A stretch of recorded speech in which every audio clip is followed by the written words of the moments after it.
بسم اللہ الرحمن الرحیم. In the name of Allah, the Beneficent, the Merciful. نحمدہ و نصلی علی رسولہ الکریم. اما بعد، اعوذ باللہ من الشیطان الرجیم. بسم اللہ الرحمن الرحیم. سب دیکھنے اور سننے والوں کو السلام علیکم. کل ایک دوست نے ایک تصویری سوال بھیجا، تو میں چاہوں گا پہلے وہ تصویر ہی آپ کے سامنے پیش کر دوں اور پھر اس کے بعد اس سوال کی طرف بھی آتا ہوں جو اس دوست نے پوچھا ہے. تو پہلے تصویر دیکھیے گا.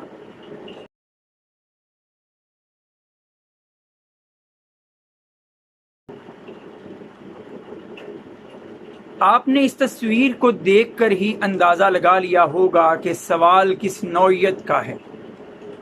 سوال پوچھا گیا تھا کہ کیا جو اس تصویر میں مختلف طرح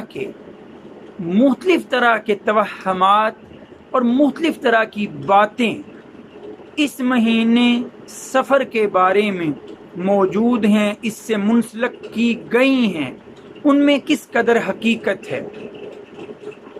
دوسرا مہینہ اسلامی کیلنڈر کا محرم کے بعد آنے والا یہ سفر المظفر، جیسا نام سے ہی ظاہر ہے سفر المظفر، تو یہ تو کامیابی کا مہینہ نام دیا گیا اسے، لیکن اس کے ساتھ ایسی باتیں منسلک کر دی گئیں کہ تاریخ میں پھر توہمات میں مبتلا ہو کر مسلمان اس مہینے کو نہ صرف منحوس تصور کرنے لگے بلکہ اس کے اندر مختلف باتیں، مختلف کام کرنے سے کنارہ بھی کرنے لگے. آج آپ کے سامنے تھوڑی سی باتیں رکھوں گا اور کوشش کروں گا کہ تمام وہ توہمات جو پائے جاتے ہیں ذہنوں میں انہیں دور کر سکوں. پہلی بات تو یہ یاد رکھ لیجئے کہ نبی کریم صلی اللہ علیہ وسلم نے اس مہینے کے ساتھ جو وابستہ نحوست کا تصور تھا اسے مٹا دیا. صحیح بخاری میں حدیث کا نمبر 5707 ہے. حضرت ابو ہریرہ رضی اللہ تعالی عنہ بیان فرماتے ہیں کہ نبی کریم صلی اللہ علیہ وسلم نے فرمایا، جس کا مفہوم ہے کہ سفر کے مہینے کے ساتھ کوئی نحوست جڑی ہوئی نہیں ہے. There is no bad omen attached with the month of سفر. پھر دیکھیے ایک اور تصور جو ہمارے ہاں پایا جاتا ہے کہ مختلف کام کرنے، مختلف معاملات سر انجام دینے یا مختلف تقاریب کے انعقاد میں اس مہینے کو رکاوٹ سمجھا جاتا ہے، جس طرح کے محرم کے بارے میں بھی تصور موجود ہے. کہا جاتا ہے کہ سفر کے مہینے میں بھی شادی نہیں کرنا چاہیے. ذرا اس کے بارے میں بھی سن لیجئے، اس کے بارے میں کیا تصور موجود ہے.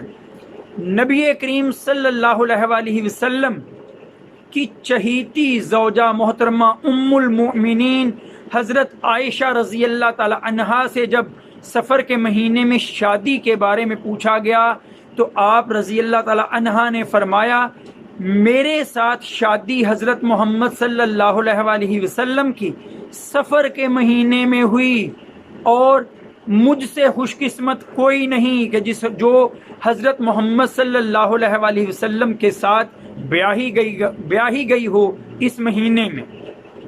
پھر ایک اور تصور، اس مہینے کے پہلے 13 دنوں کو جسے تیرہ تیزی بھی کہا جاتا ہے اس کو بھی منحوس تصور کیا جاتا ہے. بعض اوقات تو 13 تاریخ کو صدقہ خیرات کر کے بلاؤں کو ٹالنے کا ذکر کیا جاتا ہے.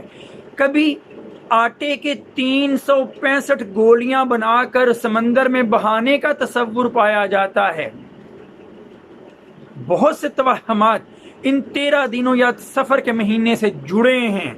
نبی کریم صلی اللہ علیہ وسلم سے حدیث مبارکہ صحیح مسلم میں حضرت جابر رضی اللہ تعالی عنہ سے مروی ہے. آپ فرماتے ہیں کہ نبی کریم صلی اللہ علیہ وسلم نے فرمایا کہ سفر کے مہینے کے بارے میں جو یہ بات جانی جاتی ہے یا کہی جاتی ہے کہ اس میں بلائیں نازل ہوتی ہیں، نحوست نازل ہوتی ہے، تو ان میں کوئی حقیقت نہیں ہے۔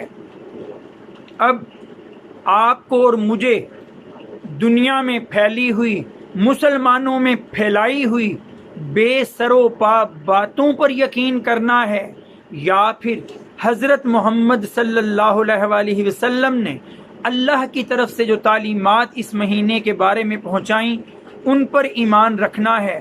اس کا فیصلہ کر لیجئے، اور جب فیصلہ کر لیں گے تو مجھے یقین ہے کہ پھر سفر کے بارے میں ہر وہم، ہر توہم آپ کے ذہن سے دور ہو جائے گا، اور ان سپرسٹیشنز سے بچتے ہوئے ہم یقیناً اللہ کی رضا میں راضی ہونا ہی سیکھ لیں گے۔